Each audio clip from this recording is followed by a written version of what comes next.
Now that you're familiar with the fundamentals of the JavaScript language, we need to talk about JavaScript releases or versions before moving on.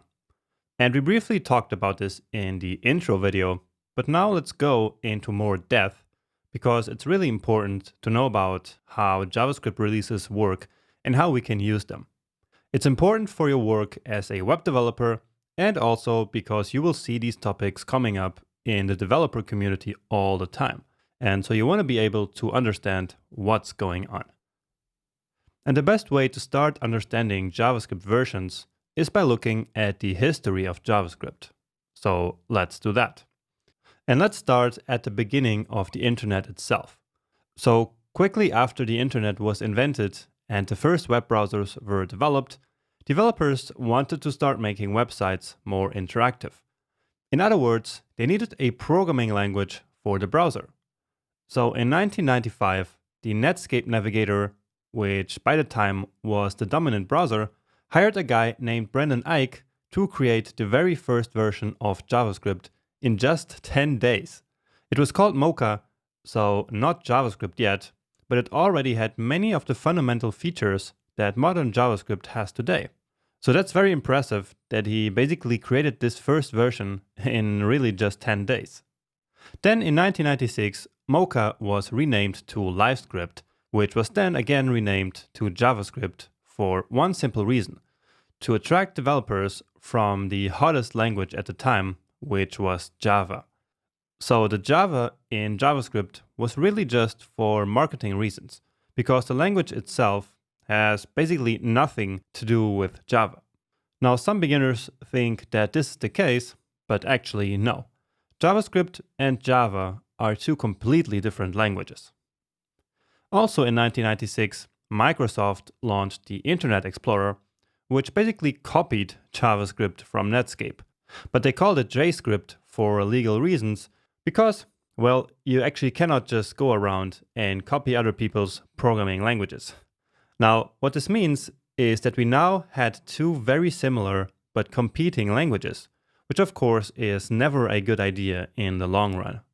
And so, with the internet growing like crazy around this time, people realized they needed to standardize JavaScript. So the language was submitted to an independent standard organization called ECMA, which in 1997 released ECMAScript 1 or ES1. This was the very first official standard for the JavaScript language. And with this, every browser could now implement the same standard JavaScript.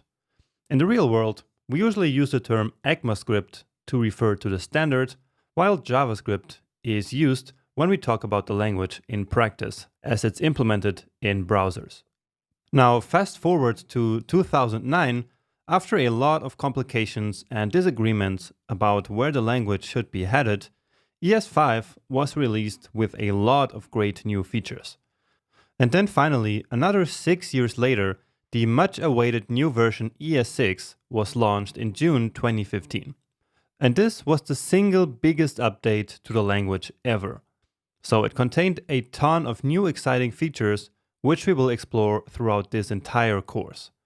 This was and still is a really big deal for JavaScript and for the whole web developer community. Now, you will also see ES6 being called ES 2015, which is actually the official name, but most people just call it ES6, and so that's what I'm going to do here as well.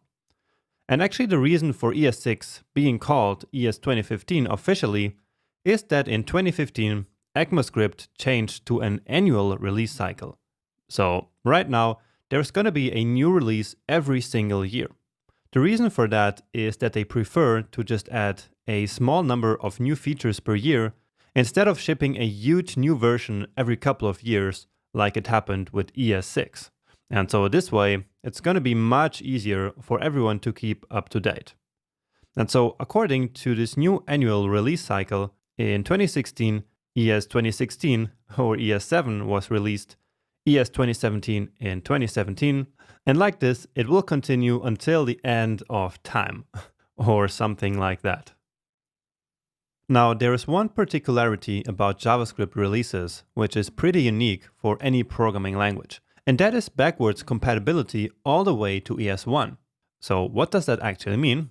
Well, basically it means that if you were to take some JavaScript code written back in 1997 and put it in a modern browser with a modern JavaScript engine today, it would still work just the same. So again, the JavaScript engine that's in our browsers today is able to understand old code written 25 years ago without having to rely on version numbers or anything like that. It just works. And it works this way because of the fundamental principle that's baked into the JavaScript language and its development, which is to not break the web. This means that there is almost never anything removed from the language, but only added in new versions. And actually, we cannot really call them new versions even, because they do not contain breaking changes like when other languages move to a new version. Instead, new versions are always just incremental updates which add new stuff. And so I like to call them releases and not versions. The ECMAScript committee who works on updating the language does all this so that old websites basically keep working forever. Just imagine they removed some important feature that made a website from 2008 work just fine. If you then wanted to visit that page, it would be broken. And that's why we, fortunately, have the don't break the web principle. Now, of course, this comes with problems, because there are tons of old bugs and weird things in the language. Remember that Brendan Eich made the very first version in just 10 days. And no one back then could even imagine what JavaScript would be used for one day. The initial goal of JavaScript was just to add some simple dynamics to pages, not to write whole web applications in the browser like we do today. But anyway, these bugs and weird quirks in the language have been giving the language a bad reputation among many programmers, who can't really take JavaScript serious because of this. But here's the thing. We can actually go around many of this weird stuff by simply learning the modern JavaScript that matters today and just ignore most of the old weird stuff. And so that's exactly what we're going to do in this course. So next time your friends start hating on JavaScript, and believe me, this actually happens, then just tell them about the amazing things that you can build with it. Okay, but now there is one more thing that we need to talk about here, and that is forwards compatibility. So what do you think would happen if we took this totally made up code from the year 2089 and tried to run it in today's browsers? Well, you're probably right. It would not work at all. There would be errors left and right, and nothing would work. That's why we say that JavaScript is not forwards compatible. Basically because current browsers do not understand code from the future. And this actually brings us to our next topic, which is how can we use modern JavaScript today? Because browsers that users are using might be old, and there is no forwards compatibility, right? So to answer the question how we can use modern JavaScript today, we need to consider two distinct scenarios: development and production. So the development phase is simply when you're building the site or application on your computer. To ensure you can use the latest JavaScript features in this phase, all you have to do is to use the most up-to-date version of the Google Chrome browser. This will then ensure that all the features I show you in this course will work for you as well. The second scenario is production, which is when your web application is finished, you deploy it on the internet, and it's then running in your users' browsers. And this is where problems might appear, because this is the part that we actually can't control.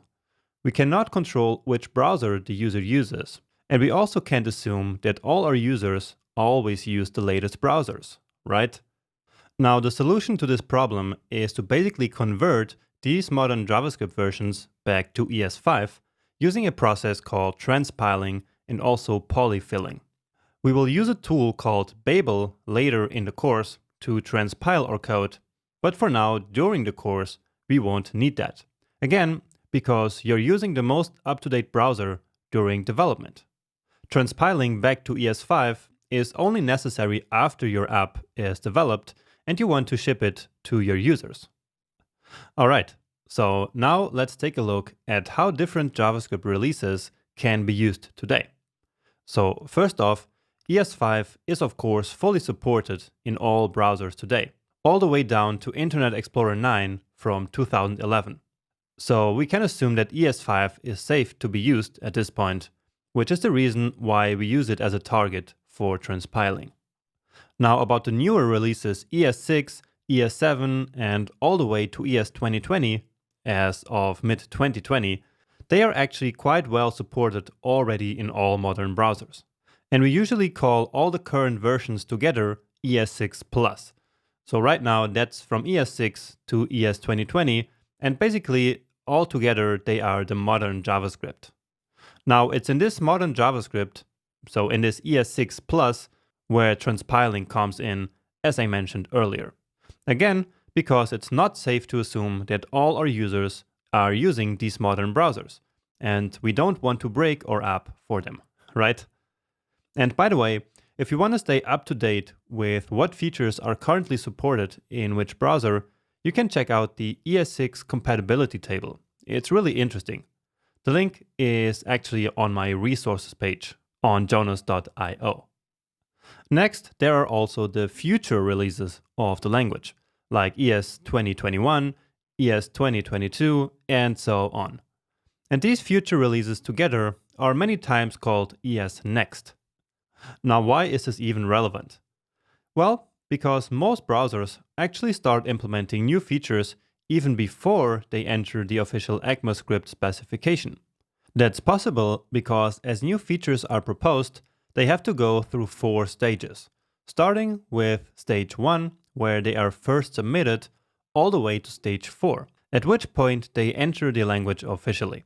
But when a feature is at stage 3, browsers can be pretty sure it will eventually pass to stage 4, and so they're going to start implementing that feature while still in stage 3. And there is a lot more to be said about this, and actually I find this really fascinating, but I'm going to stop here. You can find tons of information about this online if you want to learn more. And a great place to start is actually, once more, this compatibility table that's up here on the slide. But anyway, as these new features start coming out, I will simply add new videos about them to the course in order to keep it updated. With the annual release cycle, this is now way easier to do, because there will be no drastic changes to the language like ES6 was. Okay, and now to finish, let's quickly talk about how versions, or releases, are taught in this course. So, as I said earlier, I will teach you modern JavaScript right from the beginning of the course. Now, I used to teach this course starting with ES5 and then moving to ES6 in the middle of the course. But now, after a couple of years, it was time to fully move to modern JavaScript. However, it's also super important to learn how some things used to be done before we had this fancy modern JavaScript. For example, in this section, I already showed you the modern const and let for variable declarations, but also how we used to use var before. And there will be many more examples like this. But why bother with ES5 at all, you might ask? Well, here is why. First, you will better understand how some features in JavaScript actually work behind the scenes. For example, ES6 classes, which hide all the implementation details of object-oriented programming in JavaScript. Also, many tutorials and example code that you will find online are still written in ES5 today. Plus, as a developer in many jobs, you will actually have to work on older code bases. And it's totally possible that that code base might still contain a lot of ES5 code. Okay, so I hope that made sense. And that's it for this lecture and for this section. So see you in the next one.